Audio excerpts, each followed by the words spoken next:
تو اسی ویڈیوز کے سلسلے کی سیریز کی یہ اگلی ویڈیو آپ کے سامنے ہے، یادداشت کو بڑھانے کے لیے۔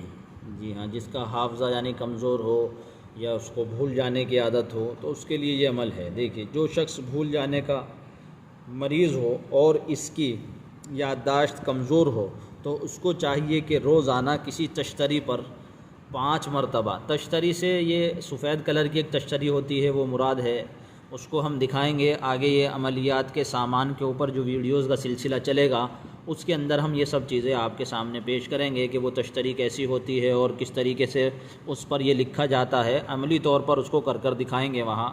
یہاں تو صرف یہ عمل بتایا جا رہا ہے۔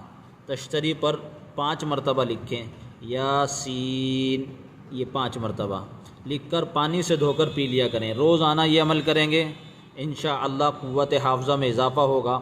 اور اس کے ساتھ ساتھ ہر نماز کے بعد 11 مرتبہ یا قویّو سر پر ہاتھ رکھ کر اس کو پڑھ لیں، تو ان سے جو ہے حافظہ تیز ہو جائے گا اور قوی ہوگا۔